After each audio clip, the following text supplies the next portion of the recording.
안녕하십니까. 경제와 사회 문제를 데이터로 쉽게 풀어보는 미스터 큐 TV입니다.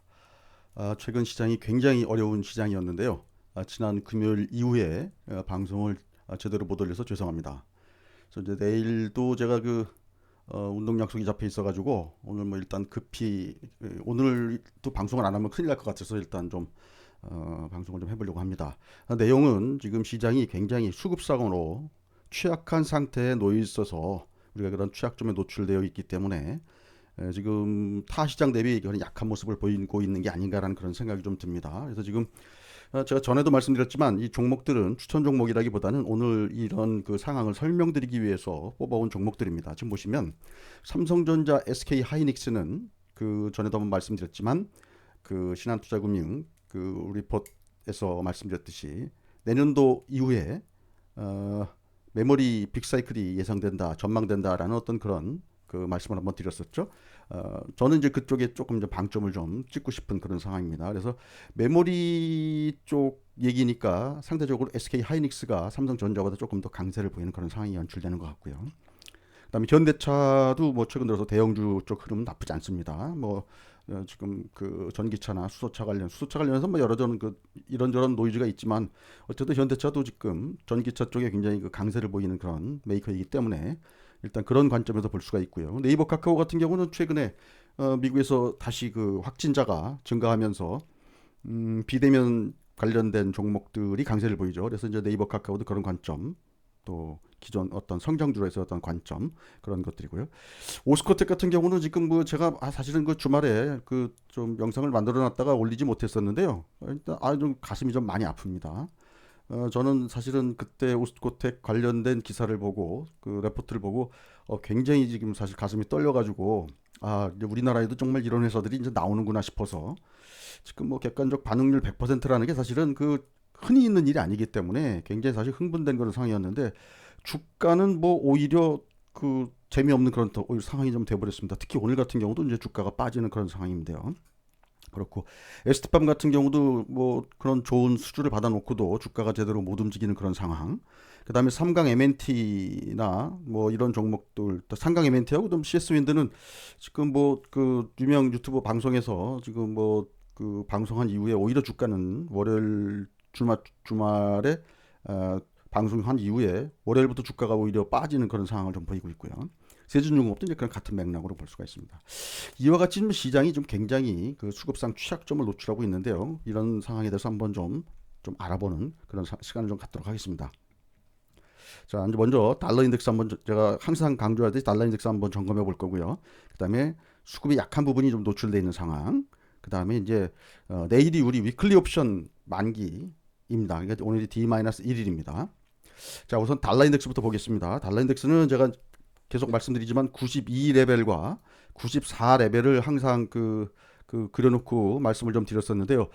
지금 제가 그때도 94레벨 이상 넘어가면 상당히 위험한 상황이 될 수 있으니까 좀 그 몸을 좀 가볍게 하고 좀 그 뭐랄까요? 좀 그 우리가 좀 좋은 가격, 착한 가격이 그 가격이 올 때까지 좀 몸을 좀 가볍게 하고 있자는 그런 말씀도 한번 드렸었는데 이게 94레벨 가기 전에 이거 보시면 월요일 날 제가 보기에는 오후 한 4시 정도부터 이게 그 달러 인덱스가 이제 급등하기 시작했다고 보여지는데요. 이게 지금 보면 올라가는 게 방향과 속도라고 제가 한번 전에도 말씀드렸지만 이 올라가는 속도가 이렇게 빠르다 보니까 94가 가기 전부터 주가는 이미 이제 조정을 받기 시작했고요. 그럼 뭐 이렇게 얘기할 수도 있습니다. 주가가 조정 받았기 주가가 빠지니까 달러 인덱스가 달러가 저렇게 강세로 간 거 아니냐 뭐 이렇게 뭐 그렇게도 설명이 가능합니다. 그래서 어쨌건 그래서 지금 94 위에 올라 있기 때문에 지금 다시 여기서 이제 이쪽도 마찬가지 똑같이 이제 속도입니다. 방향은 이제 윗방향으로 지금 일단 잡힌 것처럼 보이는데 지금 아직까지 확실하게 윗방향으로 볼 수는 없죠. 그래서 뭐 다시 또 내려오면 관계는 없겠지만 여기서 어쨌거나 올라가는 속도가 사실 굉장히 중요하다고 보겠습니다. 그 다음에 제가 그 유가도 말씀을 좀 드렸었죠. 그래서 유가도 보시면 지금 40불대를 다시 넘어갔다가 다시 또 달러가 강세를 보이니까요. 다시 여기 41불대서부터 다시 내려와서 지금 39불대에서 지금 거래가 좀 되고 있습니다. 자, 환율로 판단 가능한 거 뭐 말씀 좀 드렸었죠. 우리가 이제 이런 추세 구간 아니면 이 비추세 구간에서는 우리가 뭐 이때는 뭐 굉장히 그 높은 확률로 수익을 낼 수 있는 구간이라고 보여지고요. 이때는 우리가 노력만 잘하면 뭐 일단 개별 종목이나 어떤 성장 테마 쪽에서는 충분히 뭐 수익을 낼 수 있는 구간이라고 보여지는데 이런 추세 구간에서는 굉장히 어려운 그 싸움을 해야 된다고 말씀을 좀 드렸습니다. 혹시 우리가 이런 추세 구간에서 지금 우리가 그 어렵게 싸움을 하는 거 아닌가 뭐 한번 그런 것들 한번 되돌아볼 필요가 있겠다라고 좀 말씀을 좀 드리는 겁니다. 자, 달러 인덱스를 한번 보겠습니다. 지금 보시면요. 달러 인덱스 여기 지금 3월 달입니다. 지금 보시면 처음에 그 미국에서 2월 24일 이후에 주가가 폭락을 했는데요. 주가가 내려갈 때 보면 달러도 같이 내려왔습니다. 달러 인덱스 같이 내려오다가 여기서 사실은 그 달러가 여기서 폭등을 하기 시작하는데요. 이 폭등할 때 보시면 요때 어떤 사건이 있었냐면 미국 시작으로는 3월 8일이고요. 우리 시간으로는 3월 9일입니다. 지금 보시면 이 오펙 플러스에서 러시아하고 그 사우디 쪽에서 감산 합의를 하려고 하다 이게 결렬이 됐죠. 이 결렬된 이후에 유가가 폭락하면서 달러 인덱스가 이렇게 폭등하는 그런 상황을 보였었습니다. 그래서 제가 드리는 말씀은 뭐냐면요. 달러가 올라가는 방향이냐 아니면 옆으로 흘러가는 방향이냐 내려가는 방향이냐 이거 사실 좀 판단할 필요가 있겠다라고 말씀을 좀 드리는 겁니다. 왜냐하면 지금 여기 보시면 2월 S&P 500 일봉입니다. 2월 달에 여기서부터 이제 폭락을 시작했죠. 2월 24일부터 폭락을 여기 2월 24일입니다. 2월 24일부터 폭락을 시작하지만 이 보시면 중간중간에 이렇게 장대 양봉들이 이렇게 나옵니다. 그래서 사실은 이렇게 내려가는 동안에도 우리가 지나고 나서 보니까 뭐 한 달 내내 그냥 속락을 한 것처럼 보이지만 사실은 이 과정에서도요. 좀 보시면 이렇게 장대 양봉이 나오고 그래서 사실은 이때 떨어지다 반등 나오는 이 시기에는 이제 그 조정 다 끝났다 이렇게 생각을 했지만 요때입니다. 여기 저 화살표로 만들어 놓은 요때 장대 음봉 나오면서 여기가 이제 그 결렬된 날이죠. 이러면서 근데 그 다음 날도 보면은요 양봉이 크게 나옵니다. 그리고 또 음봉 나오고 양봉 나오고 음봉 이게 이러면서 결국에는 여기까지 빠진 거거든요. 그래서 지금 보시면 그러면 이 판단을 어떻게 할 거냐 이게 지금 올라가는 날은 마치 올라갈 것 같고요 떨어지는 날은 그냥 계속 떨어질 것 같고 이렇거든요. 그래서 이 판단을 어떻게 할 것이냐 제가 드리는 말씀이 그겁니다. 주가가 이렇게 떨어지는데 달러가 올라가는 방향으로 방향을 잡고 있으면 일단은 올라가는 장에서도 이거는 내려가는 시장이구나 라고 판단하자고 말씀을 좀 드리는 겁니다. 반대로 여기서는 반등이 나오긴 하는데 이게 다시 떨어질지 여기서도 보면 다시 떨어지고 그 시장이 다시 폭락할 것 같은 그런 그 상황이었죠 이때도요. 근데 여기서는 어떻습니까? 달러가 약세로 흘러가는 그런 국면이었죠. 그래서 달러가 약세로 굴러가면 방향은 시장은 윗방향이나 아니면 옆으로 최소한 옆으로는 흐를 수 있겠다. 이런 판단을 하고 가자는 말씀을 좀 드리는 겁니다. 다시 한번 보여드리면 여기 보시면 이 방향에 있으면 달러가 이 방향에 있으면 방향은 일단 시장은 안 되는 방향이구나 라고 판단하시고 일단 물량을 좀 가볍게 하셔야 되겠죠. 반대로 이렇게 떨어지는 이런 국면에서는 그렇게 하자는 말씀입니다. 근데 지금 보시면 지금 여기서 판단을 잘 해야 될 부분이 일단 제가 94레벨을 일단 그 마지노선으로 봤는데 일단 94레벨을 좀 넘어섰죠. 94레벨을 넘어섰는데 지금 이 94레벨을 넘어서도 지금 보시면 달러 인덱스의 반대 방향에 있는 통화가 유로죠. 그 지금 유로 쪽도 지금 그 다시 확진자 수가 증가하면서 폭증하면서 지금 유로가 지금 약세를 보이고 있는데 그런 상황이 또 다시 또 어떻게 그 뭐 예를 들어서 백신이라든지 뭐 등등 뭐 이런 그거 가지고 다시 또 잠재울 수 있는 부분이 있기 때문에 만약에 다시 또 유로가 또 강세 흐름이 나오면서 얘가 또 이 그 박스권 내로 다시 들어올 수도 있으니까 이 상황은 계속 예의주시해야 되는데 제가 보기에는 94를 뚫은 것 봐서는 쉽게 내려올 것 같지는 않습니다. 쉽게 내려올 것 같지는 않기 때문에 일단 그 점은 한번 인정하고 들어가야 될 것 같습니다. 자, 제가 수급상 취약점이 노출된 증시라고 말씀을 좀 드렸었습니다. 이 수급상 취약점은 뭐냐면요. 연말 양도세 회피 매물들이 알게 모르게 지금 많이 나오고 있다고 보시면 됩니다. 근데 오늘 보면 뭐 증권사에서 지금 어저께도 그렇고 요새 계속 개인들이 순매수를 보이는 상황이기 때문에 연말 양도세 회피 매물 때문에 빠지는 상황은 아니다라고 이렇게 판단을 하셨던데 저는 이거 대단히 잘못된 판단하고 계시다라고 생각합니다. 제가 계속 말씀드리지만요. 연말 양도세 회피 매물 때문에 주가가 빠진다고 얘기하지만 실제로 연말에 양도세를 회피해야 될 사람들은요. 이미 9월부터 10월 사이에 다 그 물량을 어느 정도 정리를 합니다. 그럼 막판 되면은요. 누가 빼는 거냐면 양도세하고 전혀 관계없는 사람들이 주가를 뺍니다.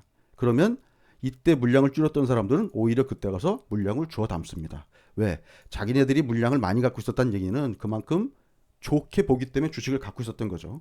그래서 제가 계속 말씀을 좀 드리지만 지금 예를 들어서 지금 그 양도세 그 회피 물량 때문에 만약에 주가가 떨어지는 우리가 좋게 봤던 그런 종목들이 연말에 기회가 오면 굉장히 좋은 기회가 됩니다. 저는 이 상황을 과거에 굉장히 매년 그 좀 경험을 했습니다. 제가 지금은 헬릭스미스지만 예전에 그 바이로메드라고요. 제가 사실 바이로메드를 한 7, 8천 원대부터 좀 발굴을 해가지고 굉장히 장기로 주식을 좀 갖고 있었습니다. 근데 그 주식이 연말만 되면 주가가 떨어지는데 정말 미치겠더라고요. 왜냐면 저는 그때 이제 증권회사에 있었기 때문에 저뿐만이 아니고 제 고객들도 이제 그 주식을 갖고 있었기 때문에 연말에 주가가 떨어지면 뭐라고 설명을 해드려야 되잖아요. 그러면 이제 뭐 이런 매물들 때문에 빠집니다. 이거 사실 설명이 좀 사실은 그 주식을 잘 모르시는 분들이 보기에는 이게 충분한 설명이 못 됩니다. 그러면 회사에도 또 쫓아가서 또 알아보고 또 이 주식 많이 갖고 있었던 어떤 그 우리 흔히 얘기한 뭐 예를 들어 주식 많이 갖고 있는 사람들 보고 세력들 뭐 이렇게 얘기했는데 꼭 세력은 아니라고 하더라도 어느 정도 뭐 회사에 돌아가는 상황들 잘 알고 또 물량을 많이 갖고 있는 사람들 또 만나서 또 정보도 또 받아보고 뭐 이런 일을 매년 제가 반복적으로 했었거든요. 그래서 저는 사실은 양도세 연말 되면 양도세 회피 매물들 때문에 주가가 빠진다는 것은 너무 그 뭐랄까요 좀 피부에 와닿는 그런 내용들이기 때문에 제가 이 말씀들을 먼저 번부터 계속 그 좀 드렸던 내용들이고요. 근데 중요한 건 이겁니다. 지금 영화 보시면 그 내 몸을 숨기기 위해서 누군가로부터 막 쫓기고 있을 때 막 이렇게 무슨 뭐 퍼레이드나 뭐 군중의 어떤 그런 뭐 파티가 있고 그러면 그 속으로 몸을 숨기지 않습니까? 그 자기 몸을 피하기 위해서 똑같습니다. 왜냐면 이런 매물들도요. 자기네들이 팔고 있다라는 걸 숨기기 위해서 개인들이 순매수가 많은 상황에서 자기네들이 팝니다. 하루 팔고 끝내는 게 아니거든요. 이런 매물들이. 그래서 지금 보면 개인들 순매수가 이만큼이라고 하더라도요. 이 사람들이 중간에 이만큼 팔면 전체적으로는 순매수거든요. 근데 얘들은 중요한 얘들은 팝니다. 그래서 이런 매물들이 있을 수 있기 때문에 저도 이게 추정입니다. 추정이긴 하지만 매년 경험적으로 보면 이런 상황이 연출되기 때문에 일단 이런 상황은 있다라고 일단 아니다라고 생각하면 안 된다는 말씀을 좀 드리는 겁니다. 그리고 내일이 그 위클리 옵션 만기인데요. 요 지금 손익 그래프는 그 위클리 옵션 그 그래프는 아니고요. 10월물입니다. 10월물. 요게 지금 외국인이고요. 요게 개인입니다. 지금 보시면 전통적으로 외국인은요 이런 식으로 그 수익 구조가 이렇게 돼야 됩니다. 양매도를 때려가지고 여기서 수익을 취하는 구간 이렇게 가져가야 되고요. 보통 개인들은 이렇게 해서 변동성이 생기면 여기서도 먹고 여기서도 먹는 그런 구조로 가져가야 되는데 지금 정반대로 됐습니다. 오히려 개인들이 지금 이런 구조고요. 외국인이 지금 이런 구조입니다. 또 국내 증권사는요 이런 구조로 돼 있습니다. 그래서 제가 보기에는 외국인이 지금 이게 왜 이런 현상이 벌어지냐면요. 지금 옵션 시장에서 그 개인들 큰손 개미가 지금 그 개인이 지금 부재한 상황입니다. 그러다 보니까 외국인이 스스로 자기네가 변동성을 만들어 가지고 이익을 가져가는 그런 상황을 지금 연출하고 있는 거거든요. 그래서 내일도 어쩌면 외국인이 굉장히 변동성을 많이 오늘도 변동성이 굉장히 컸지만 내일도 굉장히 변동성을 많이 그 키울 가능성이 좀 있습니다. 제가 전에도 한번 말씀드렸지만 우리가 목요일 날 만기인데요. 수요일 날 올려놓거나 아니면 싹 받쳐놓고 목요일 날 많이 변동성을 일으키는 그런 상황을 한번 좀 말씀을 한번 드렸었죠. 그래서 오늘도 보면 끝에 가서 이렇게 올려놓은 게 조금 좀 기분이 좀 묘합니다. 어쨌든 올려서 좋긴 좋지만 내일 또 뭔 짓을 하려고 또 이렇게 올려놨는지 사실 조금 좀 의심스럽긴 하지만 어쨌든 외국인은 지금 보시면 이게 내일 위클리 그 구조는 아닙니다. 하지만 지금 구조가 외국인들이 오히려 하방 쪽에 지금 이익이 생기는 구간, 그 다음에 개인은 일부 이게 보시면 그 이론 손익은 요겁니다. 만기 손익은 이렇게 되죠. 이론 손익은 지금 오히려 개인들은 떨어지면 손실이 나는 그런 구조로 되어 있습니다. 자, 그래서 다시 한번 말씀을 드리지만 아까 그 양도 차익 과세 관련해 가지고 혹시 이럴 수가 있습니다. 호재가 노출됐는데 올라가다가 상승폭이 크게 둔화되거나 이건 누군가를 팔고 있는 거죠. 호재가 노출됐는데 오히려 저 뭐 그 상승은커녕 하락으로 전환되는 그런 종목들이 있습니다. 이런 종목들 같은 경우는 특히나 이런 어떠한 움직임들이 있구나라고 판단을 하셔야 됩니다. 그리고 이런 사람들이 자기네들이 물량을 줄여놓고 나면은요, 주가가 자기네들이 또 나중에 재매수를 해야 되기 때문에 주가가 올라가는 꼴을 못 보죠. 그래서 이런 상황이 그 연출되면 자기네들이 다시 살 때까지는 사실 주가가 올라갈 때마다 자꾸 뭐 이렇게 그 하방으로 관리를 하거나 아니면 또 좀 안 좋은 얘기가 시장에서 좀 나오게 한다든지 뭐 이런 거 또 보입니다. 그래서 좀 이런 종목들 같은 경우는 수급 개선 후에 새로운 흐름이 보일 때까지 좀 잘 지켜보시고 좋은 가격 오면 그때 또 매수하는 그런 어떤 그 지혜를 발휘하실 필요가 좀 있습니다. 일단 오늘 그 HTS에서 오늘 외국인들 그다음에 그 기관들 수급을 한번 보시겠습니다. 이거 보시면 그 외국인하고 국내 기관 동반 순매수 한 종목들인데요. 지금 보시면 SK 하이닉스부터 시작해서요. 네이버, NC소프트 뭐 등등 이런 종목들 쭉 매수가 좀 들어왔고요. 코스닥에서도 보시면 제넥신, 뭐 ENF 테크놀로지 뭐 쭉 이런 종목들이 좀 들어왔습니다. 그리고 지금 보시면 동반해서 순매도한 종목들을 보시면 지금 현대차 뭐 등등 뭐 이런 식으로 쭉 매도를 했고요. 그 다음에 코스닥에서도 이런 종목들 쭉 매도를 했는데 지금 보시면 제가 아까 말씀드렸던 종목들은 이렇게 잘 눈에 안 띕니다. 제가 하나 보여드리겠습니다. 제가 아까 뭐 대표적으로 말씀을 좀 드리면 삼강 M&T 같은 경우요. 보시면 지난 그 유튜브 방송에 CS 윈드하고 삼강 M&T 그 대표님하고 그 임원분이 나오셔가지고 무슨 뭐 조인식도 하셨다고 하고 있는데 사실 그때부터 지금 보시면 그게 18일 아니었습니까? 21일부터 보면 올렸다가 빠지고 계속 빠지고 있습니다. 지금 보시면 이 지금 사모펀드가 이렇게 매도하는데 지금 사모펀드가 파니까 개인들이 파는 게 아니라고 생각하실지 모르지만 대충 그런 자금들이요 또 사모펀드라든지 뭐 이런 투신 이런 데하고 다 또 연계가 돼 있다고 보시면 됩니다. 그래서 그럴 가능성이 다분히 있다고 보여지고요. 삼강 M&T 제가 보기에는 굉장히 좋은 회사고요. 그 다음에 지금 현재 그 수주를 받는 회사이기 때문에 이거는 뜬구름 잡는 회사가 아니죠. 그래서 이런 주식들 같은 경우도 지금 보시면 나중에 주가가 지금 이렇게 되어 있죠. 여기가 지금 지난 그 이번 주 들어서 이런 흐름 음봉이 지금 연속 3개가 나오고 있는데요. 이런 것들도 뭐 굉장히 좋은 가격대로 만약에 좀 내려오면 그때는 뭐 또 매수를 또 생각해봐도 되는 가격이 되겠죠. 이 주식은 보시면 제가 전에도 한번 보여드렸지만 주봉상으로 그렇고요. 월봉상으로 보면 여기가 이제 과거에 찍었던 고점이죠. 과거에 찍었던 고점들이 이렇게 있습니다. 그래서 제가 항상 얘기하지만 이 역사적 고점이 나온 주식들 같은 경우는 그 괜히 역사적 고점이 나오는 게 아니거든요. 다 그만한 이유가 있어서 역사적 고점이 나오기 때문에 이런 역사적 고점이 나온 주식들이 그 역사적 고점을 다시 훼손하지 않는 그 수준 내에서 조정을 거친다고 하면 그 주식들은 다시 또 움직일 수 있는 여지가 있으니까 그런 관점으로 보시면 좋을 것 같습니다. 그리고 종목들 몇 개 좀 보여드리면 제가 아까도 우선 수급부터 보여드리겠습니다. 오늘 SK 하이닉스 보시면 외국인이 지금 56만 주 매수가 들어왔고요. 근데 SK 하이닉스는 외국인 매수가 들어온 반면에 지금 보시면 삼성전자 같은 경우는 지금 보면 큰 수량은 아니지만 13만 주 외국인 매도죠. 그래서 지금 아마 뭐 메모리 빅사이클 관련해서는 삼성전자보다는 SK 하이닉스 쪽을 조금 이제 더 놓고 보는 것 같습니다. 지금 그 메모리 빅사이클에 대해서 뭐 동의 안 하시는 뭐 애널들도 계실 것 같은데 지금 외국인 매매나 이런 것들 보면 상당 부분 그런 내용들에 좀 동의하는 그런 아마 그 투자자들도 있는 것 같아요. 지금 보시면 네이버 오늘 그 외국인 매수가 좀 들어왔죠. 기관 외국인 같이 매수가 들어왔고요. 그 다음에 이제 카카오도 보시면 오늘 기관 외국인이 같이 매수가 좀 들어왔습니다. 그 다음에 현대차 같은 경우는 지금 보시면 뭐 외국인이 뭐 큰 수량은 아니지만 9만 2천 주 매도가 나왔고요. 기관들 14만 주 정도 매도가 나왔습니다. 그리고 또 지금 보시면 오스코텍 같은 경우 지금 보시면 오늘 10만 주 외국인 매도가 나왔고요. 기관들도 7만 1천 주 매도가 나왔습니다. 나 이런 분들 참 좀 아쉽습니다. 그러니까 회사가 좀 그 굉장히 좋은 데이터를 발표를 하고 이러면 좀 주가에 좀 반영이 좀 돼야 되는데 좀 아쉬운 점이 많습니다. 자, 에스팜 같은 경우도 보시면 외국인이 3만 3천 주 매도인데 이 주식 같은 경우는 제가 이제 말씀드렸지만 주식이 이런 채널을 그리고 움직인다고 말씀을 좀 드렸는데요.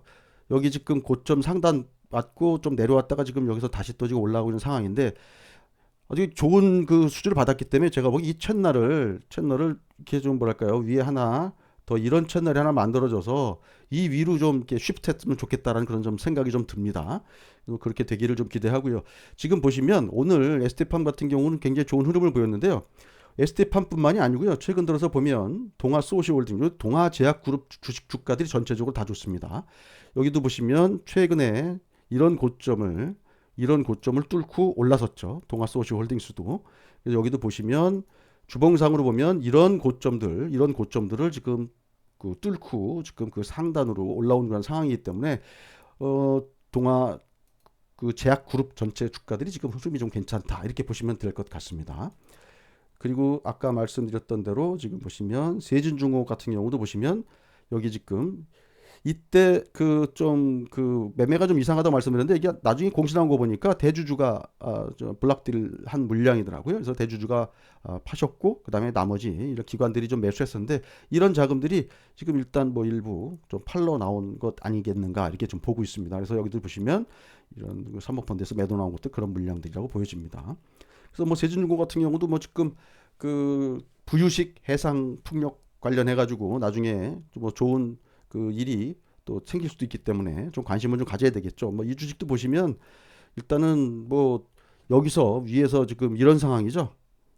지금 이런 상황이기 때문에 뭐 좋은 가격 오면 또 그때는 또 좀 갖고 계신 분들한테는 조금 뭐 좋은 가격 자꾸 얘기하면은 좀 속상하실 수도 있는데 어쨌든 지금 수급상으로 그런 흐름이 좀 있는 것 같다라는 그런 말씀 좀 드립니다. 그리고 CS 윈드도 마찬가지고 CS 윈드 같은 경우도 지난 금요일 날하고 이제 월, 화, 수 연속해서 빠지는 그런 흐름이 나왔습니다. 그래서 뭐 이런 주식들도 지금 보시면 지금 수주를 지금 계속 받고 있는 상황이기 때문에 좋은 가격 오면 그때는 좀 적극적으로 좀 봐도 되지 않을까 그런 생각을 좀 해봅니다. 그래서 지금 종목별로는 이제 그런 흐름들이 나왔고요. 그래서 지금 어, 그 다시 한번 말씀드리지만 그 수급상으로 지금 그 취약점이 노출된 그런 그 지금 상황을 지금 시장에서 보여주기 때문에 지금 시장이 반등 나와서 좀 그 좋은 가격이 오면 또 일부 좀 몸을 좀 가볍게 하셨다가 만약에 이거를 정말 내가 그 주식을 다 가지고 견디시려면 뭐 조금 좀 괴로우실 수도 있습니다. 그렇기 때문에 일부 만약에 좀 몸을 가볍게 하셨다가 또 종목을 좀 분산하시는 것도 하나 방법일 수도 있고 그러니까 좀 그 주가가 움직일 때 만약에 그 등락이 있을 때 그런 어떤 기회를 삼고 좀 그 대응을 하시면 어떨까 그런 좀 생각을 좀 해봅니다. 그리고 계속 말씀드리지만 아까 이제 달러가 이제 94 그 레벨 위로 올라왔기 때문에 일단 다시 또 이제 그 약세 흐름으로 전환되지 되는지 안 되는지 그거 한번 지켜보시고요. 만약에 약세 흐름으로 전환되지 않는다 그러면 뭐 말씀드리지만 일단 좀 몸을 좀 가볍게 하면서 그 좀 대응을 하시는 게 좀 맞지 않을까 그렇게 좀 생각을 해봅니다. 오늘 말씀을 좀 요 정도만 드리고요. 일단 뭐 추가적으로 좀 그 시장에 대한 판단이 좀 쓰면 다시 한번 또 영상을 올리도록 그렇게 하겠습니다.